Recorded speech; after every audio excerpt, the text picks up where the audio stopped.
c'est de la merde. Quoi ?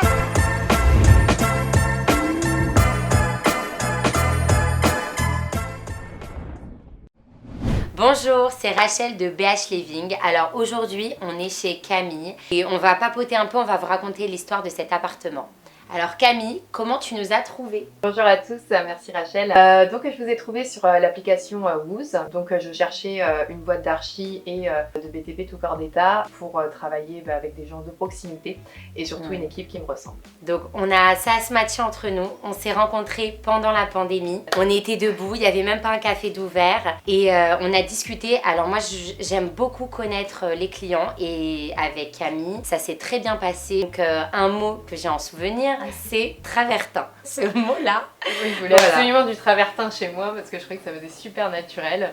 Et donc ça a été un peu notre base de travail. Exactement. Le travertin, donc c'est le fil conducteur, puisque voilà, c'est le beige, c'est la pierre, c'est poreux, c'est une matière brute. Alors initialement, c'était un grand studio de 34 mètres carrés que nous avons cloisonné en 2 pièces. Alors Camille voulait recevoir des amis, d'où l'îlot central, donc une pièce de vie, tout en ayant une chambre avec une salle de bain, donc une suite parentale, cloisonnée parce qu'il fallait garder la luminosité, donc nous avons mis une verrière. Voilà, bon, on va faire un tour, c'est parti.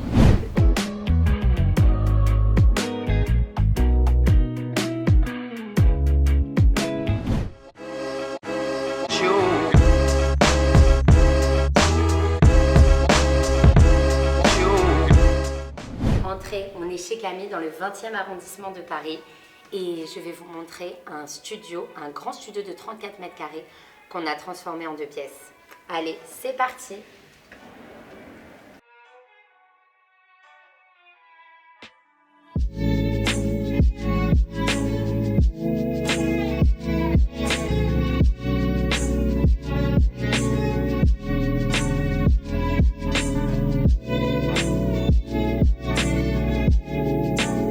Alors nous voici dans la suite parentale de Camille.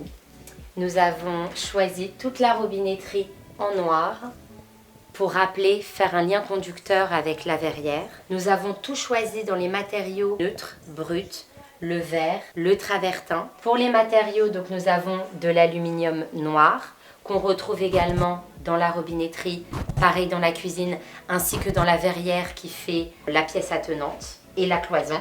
Nous avons également mis les poignées noires pour le lien conducteur, une vasque blanche, donc on est vraiment resté dans un accord de neutre, de beige, de terre, de bois, de blanc, voilà, tout cela en harmonie. Pour la partie chambre à coucher, nous avons uniquement une tête de lit en attrape-rêve, voilà. On est resté toujours sur les tons beige, blanc, feng shui. C'est bon ça. Une des premières problématiques que nous avions est la poutre de chauffage collectif qui se trouvait au milieu de la pièce et nous avons un lit d'1,60 m. Oh merde! Oh c'est con ça! Donc on a dû réajuster les plans afin de faire des WC que je vais vous montrer.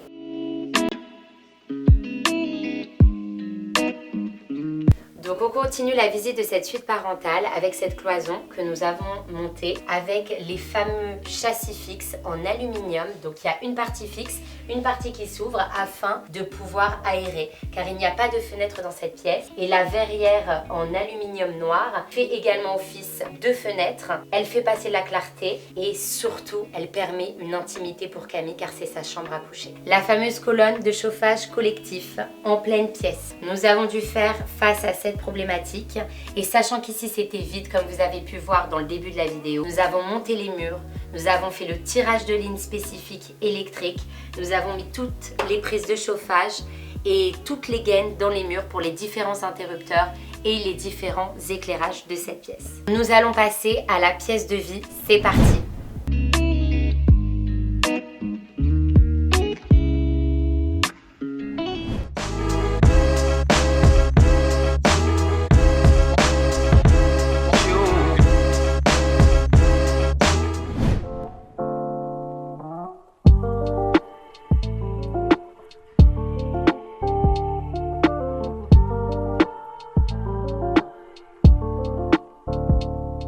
Nous voici dans la pièce de vie de Camille. Voici le fameux canapé gris que Camille voulait absolument conserver. Donc j'ai modifié à de nombreuses reprises les plans pour intégrer ce canapé. Voilà, donc elle a bien végétalisé, des bambous, des feuilles. Ici Camille voulait absolument conserver son petit cocon et ne pas charger la pièce parce que elle voulait recevoir des amis. Comme vous pouvez le voir derrière, il y a un vidéoprojecteur, il y a une grande toile, donc vous pourrez le voir dans un second temps, qui descend ici. Et le principe c'était vraiment tous ensemble sur le canapé à grignoter des pop-corn et à visionner un film tous en famille. Comme vous pouvez le voir, BH Living s'occupe de tout. Nous avons réalisé tous les remplacements de menuiserie. C'est un châssis en aluminium avec un verre phonique. On voit la différence. C'était très bruyant. On est au Cambodge ou quoi là? Et Camille voulait absolument une isolation phonique et thermique. Donc ces nouvelles menuiseries en aluminium apportent un maximum de clarté à l'appartement. Les végétaux, toujours cette ambiance, ces bambous et qui nous amène à la fameuse verrière.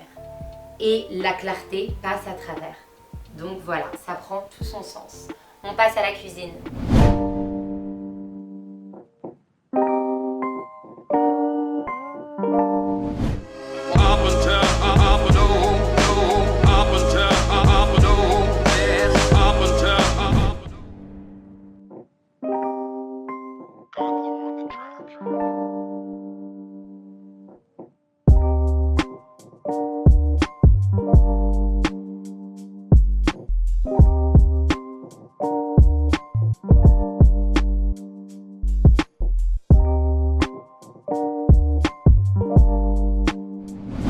Nous voici dans la cuisine de Camille où nous avons choisi un îlot central comme pièce maîtresse qui allie le salon à la cuisine, ce qui fait cette grande pièce à vivre d'un peu plus de 18 mètres carrés. Comme dans la salle de bain, nous avons choisi la robinetterie ainsi que l'évier noir et le travertin, ici en table à partager et en plan de travail.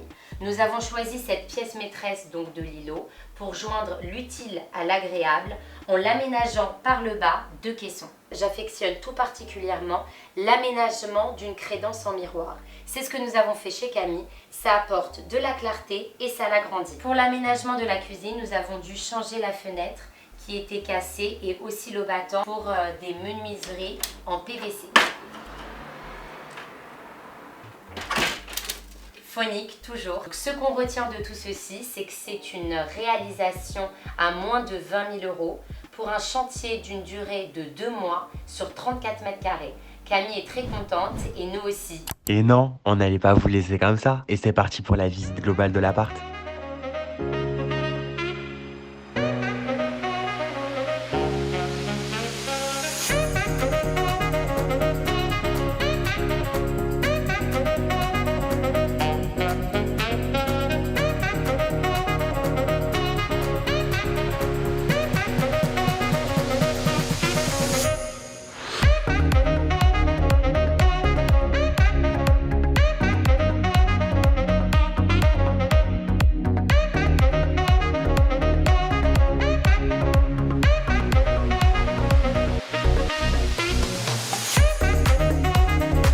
Allez, je réactive la vidéo, Rachel. Bisous. BH Living a réellement pris du plaisir à réaliser cet appartement pour elle, pour vous. À bientôt pour de nouvelles vidéos.